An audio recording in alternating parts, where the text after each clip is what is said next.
Welcome to BRK news. So జనరల్‌గా ఆ పిల్లల విషయంలో హైట్ పెరగడం లేదు, వెయిట్ పెరగడం లేదు, ఇలా చాలా కంప్లెయింట్స్ ఉంటాయి. పిల్లల హైట్ బాగా పెరగాలన్నా, హెల్తీగా వెయిట్ గెయిన్ అవ్వాలన్నా అసలు ఎటువంటి ఆహారాలు మనం ఇవ్వాల్సి ఉంటుంది? వివరాలు తెలుసుకుందాం. ఈరోజు మనతో పాటు ఉన్నారు ప్రముఖ డైటీషియన్ డాక్టర్ లహరి గారు. మేడం నమస్తే అండి. నమస్తే అండి. చిన్న పిల్లల విషయంలో వచ్చే అన్ని డౌట్స్ ఇంకెక్కడా రావు మనకి. సో, పక్కన పిల్లల్ని చూసి మన పిల్లలు వెయిట్ తక్కువగా ఉన్నారని చాలామంది వీళ్ళ వెయిట్ గెయిన్ చేసే పనిలో ఉంటూ ఉంటారు. అంతేకాదు హైట్ విషయంలో కూడా కంపారిజన్ ఉంటుంది. అసలు మనం ఎలా మెజర్ చేస్తాము? పిల్లలకి ఆహారం అనేది ఏ విధంగా ఇవ్వాల్సి ఉంటుంది? హైట్, వెయిట్ విషయానికొస్తే అండి జనరలీ చిన్న పిల్లలకి ఆర్ అట్‌లీస్ట్ అప్పుడే పుట్టిన బేబీస్ నుంచి అప్ టు 18 ఇయర్స్ వరకు కూడా గ్రోత్ చార్ట్స్ అనేవి ఉంటాయండి. పిల్లల growth chart. So, as per growth chart రెగ్యులర్‌గా పీడియాట్రిషియన్ దగ్గరికి తీసుకెళ్ళినప్పుడు వాళ్ళు మానిటర్ చేసి ఆ గ్రోత్ చార్ట్ మీద ఏ పర్సెంటైల్‌లో ఉన్నారు అన్న దాన్ని బట్టి వాళ్ళ గ్రోత్ ఎలా ఉంది అండ్ తగినట్టుగా లైక్ అండర్ వెయిట్ ఉన్నారా, లేకపోతే స్టంటెడ్ గ్రోత్ ఉందా, ఎక్సెసివ్ వెయిట్ ఉన్నారా, ఇవన్నీ కూడా పీడియాట్రిషియన్ మనకి చెప్తారు. దాన్ని బట్టి వాళ్ళ ఆహారంలో మార్పులు అనేవి చేసుకోవచ్చు. సాధారణంగా ఏంటంటే ఇవేమీ లేకుండా మీరు అన్నట్టు పక్క పిల్లలతో కంపేర్ చేసి మా వాడు హైట్ తక్కువ ఉన్నాడనో, మా పాప బరువు తక్కువ ఉందనో, లేకపోతే ఇది ఇప్పుడు ఈ మధ్య బరువు తక్కువ ఉంది అనే దానికంటే కూడా 8th క్లాస్ 7th క్లాస్కి వచ్చేప్పటికి మా అమ్మాయి బాగా వెయిట్ ఎక్కువ ఉందండి, లేకపోతే వీళ్ళు ఎన్నిసార్లు అంటున్నారో తెలియదు కానీ పిల్లలు ఆ మాట క్యాచ్ చేసి నేను బాగా బరువు ఎక్కువ ఉన్నానంట అని చెప్పి వాళ్ళు తినడం మానేయడం, ఇట్లాంటివన్నీ కూడా జరుగుతూ ఉన్నాయి. సో ఎప్పుడు కూడా పిల్లల విషయానికి వచ్చినప్పుడు వాళ్ళ హైట్ గురించి కానీ వెయిట్ గురించి కానీ వాళ్ళ ఎదురుగా కామెంట్స్ చేయడం అనేది కరెక్ట్ కాదు. ఎందుకంటే దాని వలన వాళ్ళకి తెలుసో తెలియకో ఆహారం విషయంలో కొన్ని రకాల నిర్ణయాలు తీసుకోవటం జరుగుతుంది. వాళ్ళు ఎప్పుడు మన కళ్ళెదురుగా ఉండరు కాబట్టి వాళ్ళు తీసుకునేటువంటి డెసిషన్స్ కానీ, వాళ్ళు ఇంప్లిమెంట్ చేసేటువంటి ఫుడ్ గురించి ఇంప్లిమెంట్ చేసేటువంటి డెసిషన్స్ కానీ అంత త్వరగా పేరెంట్స్ నోటీస్కి వచ్చే అవకాశం కూడా ఉండదు. సో హైట్ కానీ వెయిట్ కానీ ఏదైనా సరే డాక్టర్ సలహాతోటి అసలు వాళ్ళు ఎక్కడున్నారు, ఏ పాయింట్ దగ్గర ఉంటే బెటర్, దానికోసం ఏం చేయాలి అనేది తెలుసుకోవాలి. ముఖ్యంగా హైట్ విషయానికి వస్తే ఈ జనరల్గా పుట్టినప్పటి నుంచి up to 6 months exclusive breast feeding చేయటము, మదర్స్ మిల్క్ మాత్రమే ఇవ్వడము, అది కూడా సరైన క్వాంటిటీస్లో ఆ టైంలో గ్రోత్ బాగున్నప్పుడు జనరలీ ఆ పిల్లలు వాళ్ళ పొటెన్షియల్కి తగ్గట్టు ఫుల్ హైట్ అటైన్ చేస్తారు అనేది రీసెర్చ్ చూపిస్తుంది. సో ఆ టైంలో నుంచే జాగ్రత్తగా ఉండాలి తప్ప, బేబీ పుట్టినప్పటి నుంచి కూడా వాళ్ళ న్యూట్రిషన్ గురించి జాగ్రత్తగా ఉండాలి తప్ప వాళ్ళకి 3 years వచ్చాకో, 8 years వచ్చాకో, 10 years 13 years వచ్చాకో ఇప్పుడు వెయిట్ పెరగట్లేదు ఇప్పుడు హైట్ పెరగట్లేదు అనేది చేస్తే కొంత ఒక పాయింట్ తర్వాత యూజువల్లీ ఆడపిల్లలు అయితే 12 years 13 years తర్వాత we can't expect them to grow taller. అబ్బాయిల విషయంలో some cases it can go up to 17 18 also, but most of the time 16 17 మధ్యలో కొంత ప్లాటూ అయిపోతుంది అనమాట most of the times. So ఎప్పుడు కూడా అర్లీగా మనము గ్రోత్ ట్రాకింగ్ పెట్టుకున్నట్టయితే ముందుగానే స్టంటింగ్ ఏమైనా ఉందా లేదా తగినట్టు గ్రోత్ లేదా అనేది రికగ్నైజ్ చేయటము, దానికి తగ్గట్టుగా ఏం చేయాలి అనేది డిసైడ్ చేసుకోవచ్చు. పిల్లల విషయంలో 1 year కాదండి, యాక్చువల్లీ సాలిడ్ ఫుడ్ ఇంట్రొడ్యూస్ చేసిన దగ్గర నుంచి కూడా తగినంత ప్రోటీన్ రిచ్ ఫుడ్స్ డైట్లో ఇంక్లూడ్ చేయడం కంపల్సరీ. ఈ ప్రోటీన్స్ అనేది డైట్లో తగినంత లేనప్పుడు హైట్ మీద ప్రభావం పడే అవకాశం ఎక్కువ ఉంటుంది. అలాగే హైట్ పెరగటము అంటే కేవలం మసిల్స్ మాత్రమే కాదు, బోన్స్ కూడా గ్రో అవ్వాలి కదా.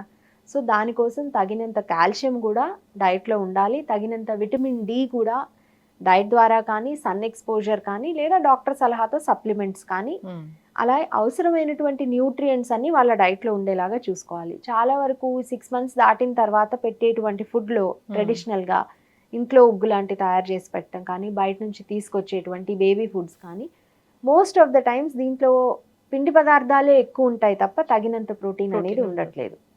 సో ప్రోటీన్ కంటెంట్ సరిగ్గా ఉండేలాగా చూసుకోవాలి. అండ్ 1 year దాటిన పిల్లలకైతే సాధారణంగా ఇంట్లో అందరూ ఏం తింటారో అటువంటి ఫుడ్డే వాళ్ళకు కూడా ఇవ్వచ్చు.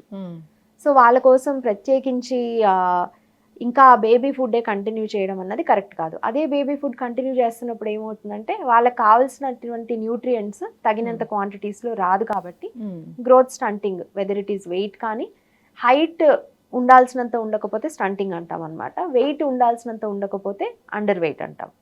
సో ఈ 2 వచ్చేటువంటి అవకాశం ఉంటుంది. ఒక్కొక్కసారి ఏమవుతుందంటే ఒక ఏజ్ గ్రూప్లో లైక్ 3 ఇయర్స్ ఆ తర్వాత పిల్లలు వెయిట్ బాగానే పెరుగుతూ ఉంటారు, కానీ హైట్ పెరగరు.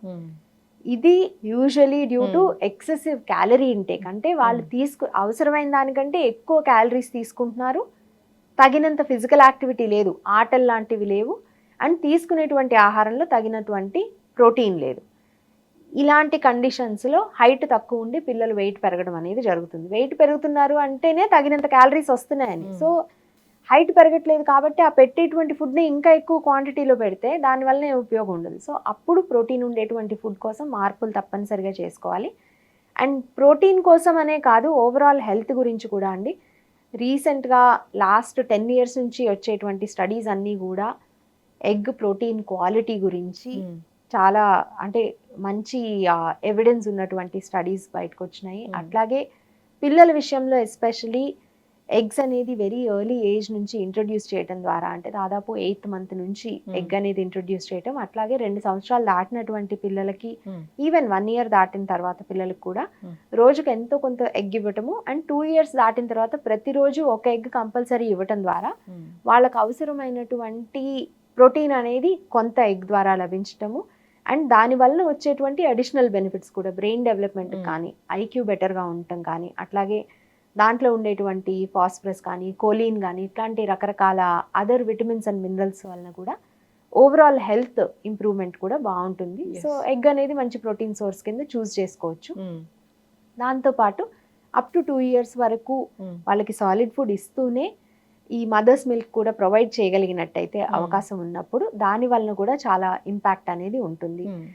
ఒక 5 ఇయర్స్ వరకు కూడా జనరలీ నాకు తెలిసింది ఏంటంటే అప్ టు 5 ఇయర్స్ వరకు చక్కటి న్యూట్రిషన్ ఇచ్చినట్టయితే కనుక వాళ్ళ maximum height potential up to 5 years reach అయినప్పుడు వాళ్ళు జనరల్గా వాళ్ళ జెనెటిక్ దీని మూలాన, అంటే వాళ్ళ ఫాదర్స్ హైట్, మదర్స్ హైట్, ఇటువంటి రీజన్స్ వలన ఒక హైట్ అనేది ఒక పాయింట్కి ప్రీసెట్ అయి ఉంటుంది. సో దానికంటే కూడా మించి కొంత ఎదిగేందుకు అవకాశం ఉంటుంది. So up to 5 years nutrition అనేది చాలా ఏమంటే చాలా ఇంపార్టెంట్ కాబట్టి దాని మీద తప్పనిసరిగా ఫోకస్ చేయాలి. ఆ టైంలో ఎక్సెసివ్ క్యాలరీస్ ఉన్నటువంటివి, బిస్కెట్స్, అంటే ఈ జంక్ ఫుడ్ అనేది ఎక్కువ ఇవ్వటం వలన వాళ్ళకి కావాల్సిన క్యాలరీస్ వస్తున్నాయి, పిల్లలు బరువు బాగానే ఉంటుంది, కానీ హైట్ అనేది పెరగరు. మోస్ట్ ఆఫ్ ద జంక్ ఫుడ్లో ప్రోటీన్ కంటెంట్ అనేది ఉండదు. Even if it is just fried chicken, దాంట్లో అవసరమైన దానికంటే ఈ అడిషనల్ ఫ్యాట్ కానివ్వండి, అట్లాగే దాంతోపాటు తీసుకునేటువంటి ఫ్రెంచ్ ఫ్రైస్ కానీ, కూల్ డ్రింక్స్ కానీ, ఇట్లాంటివి ఐస్ క్రీమ్స్ కానీ, చాక్లెట్స్, బ్రౌనీస్, డోనట్స్, అసలు ఈ రకరకాల జంక్ ఫుడ్స్ వలన అన్నెసరీ క్యాలరీస్ వస్తున్నాయి. దాని వలన వీళ్ళు తినాల్సినటువంటి ఆరోగ్యకరమైన ఆహారం కూడా తినలేకపోతున్నారు. ఆకలి చచ్చిపోతుంది కదండి అన్ని తిన్న తర్వాత. అండ్ ఒకసారి దానికి అలవాటు పడినప్పుడు వాళ్ళు ఆరోగ్యకరమైన ఆహారం తినేందుకు ఇంట్రెస్ట్ కూడా చూపించట్లేదు. అలాంటప్పుడు పేరెంట్స్ ఏం చేస్తారు, సరే ఏదో ఒకటి తింటున్నారు కదా అదే పెడదాం. దానివల్ల 2 రకాలుగాను నష్టాలు. ఒకటి, అది తీసుకోవటం వలన అన్నెసరీ వెయిట్ గెయిన్ అవుతున్నారు కానీ హైట్ పెరగట్లేదు. 2, అది తీసుకోవటం వలన తీసుకోవాల్సిన ఆహారం తీసుకోవట్లేదు. దానివల్ల మిస్ అయ్యేటువంటి న్యూట్రియంట్స్ వలన న్యూట్రిషనల్ డెఫిషియన్సీస్ అనేవి కూడా బాగా యంగ్ ఏజ్లోనే రావడం జరుగుతుంది. దాని వలన కూడా హైట్ అనేది కాంప్రమైజ్ అవుతుంది. అయితే మ్యామ్ మీరు చెప్పినట్లుగా ఈ ఎగ్ ఇవ్వడం అని అన్నారు. అంటే ఎగ్ని అసలు ఎలా ఇంట్రడ్యూస్ చేస్తారు చాలా చిన్న పిల్లలకి? బాగా చిన్నగా ఉన్నప్పుడు, అంటే అప్ టు టీత్ వచ్చే వరకు కూడా బాయిల్డ్ ఎగ్ కంటే కూడా కొంచెం స్క్రాంబుల్ చేసినటువంటిది, అంటే కొంచెం సాఫ్ట్గా పొరటులాగా వేసినటువంటి దాంట్లో కొంచెం మిల్క్ మిక్స్ చేసి ఎగ్ బీట్ చేసి స్క్రాంబుల్ చేసి అలా ఇచ్చేయచ్చు. లేదంటే even before that 7th month నుంచి కూడా ఎగ్ ఉడికించినట్టయితే కనుక ఆ లోపల యోక్ ఉంటుంది కదండి, పచ్చసొన, అది మిల్క్తో పాటు మ్యాష్ చేసి పెట్టచ్చు. అది మనకి హార్డ్గా ఉండదు కాబట్టి పళ్ళు రానప్పటికీ కూడా వాళ్ళకి తినేందుకు కన్వీనియంట్గా ఉంటుంది. వెరీ గుడ్ కూడా. ఫార్ములా మిల్క్ కానీ మదర్స్ మిల్క్ కానీ రెండిట్లో ఏదో ఒక దాంతో, ఆర్ కొంచెం వాటర్ తోటి 6 months తర్వాత వాటర్ ఇంట్రొడ్యూస్ చేయొచ్చు కాబట్టి ఒక టీ స్పూన్ వాటర్ యాడ్ చేసి ఎంత తింటే అంత ఫోర్స్ఫుల్గా పెట్టాల్సిన అవసరం లేదు. బట్ ఆ ఫామ్లో స్టార్ట్ చేసుకోవచ్చు. నెమ్మదిగా పళ్ళు వస్తూ ఉన్న కొద్దీ డిఫరెంట్ ఫామ్స్లో ఇంట్రడ్యూస్ చేసుకోవచ్చు. అట్లాగే ఎగ్ బీట్ చేసి దాంట్లో కొంత మిల్క్ కలిపి స్టీమ్ చేసి కుక్ చేసినప్పుడు అది కొంత జున్ను కన్సిస్టెన్సీ ఉంటుంది. సో కొంచెం సాఫ్ట్గా కర్డ్ కన్సిస్టెన్సీలో, పెరుగు కన్సిస్టెన్సీలో ఉంటుంది. అలాంటప్పుడు ఆ ఫామ్లో కూడా ఇవ్వచ్చు. సో అలా ఇచ్చినప్పుడు కూడా వాళ్ళకి చక్కటి న్యూట్రిషన్ అనేది అందుతుంది. ఎగ్ ఒకటే కాకుండా పెరిగిన కొద్దీ వీళ్ళకి అదర్ సోర్సెస్ ఆఫ్ ప్రోటీన్ కూడా ఇంక్లూడ్ చేయొచ్చు. 9th మంత్ నుంచి ఫిష్ లాంటివి ఇంట్రొడ్యూస్ చేయొచ్చు, మ్యాష్ చేసి పెట్టగలిగేవి. సో చేత్తో బాగా మెదిపి సాఫ్ట్గా పెట్టచ్చు. 1 ఇయర్ ఆ ఏజ్ నుంచి చికెన్ కానీ అదర్ మీట్ కానీ సాఫ్ట్గా కుక్ చేసినటువంటివి పెట్టచ్చు. అలాగే వెజిటేరియన్ ఫుడ్స్ విషయంలో కూడా కొంత పనీర్ లాంటివి ఇంట్రొడ్యూస్ చేయటము, మెత్తగా నలిపినటువంటి పప్పు కానీ, అలాగే గింజలు, రకరకాల గింజలు ఒక ఏజ్ తర్వాత 1.5 ఇయర్ 2 ఇయర్స్ వచ్చేప్పటికి కొంచెం మ్యాష్ చేసినటువంటివి ఆ టైంకి వాళ్ళు కొరకడానికి పళ్ళు యూజ్ చేసి తినేందుకు రెడీ అయినప్పటి నుంచి ఈ ఉడికించిన గింజలు, బాయిల్ చేసినటువంటి గింజలు వాళ్ళకి ఇవ్వటము, ఇట్లాంటివన్నీ కూడా అలవాటు చేసినట్టయితే గ్రాడ్యువల్గా వాళ్ళ డైట్లో ప్రోటీన్ కంటెంట్ అనేది తగినంత అందుతుంది. ప్రోటీన్ కంటెంట్ అనగానే ఏదో బాగా ఎక్సెసివ్గా ఇచ్చేయాలని కాదండి. ఆ ఏజ్కి వాళ్ళకి ఎనీవేర్ బిట్వీన్ 7 గ్రామ్స్ నుంచి 15 గ్రామ్స్ డే వరకు సరిపోతుంది నెమ్మదిగా.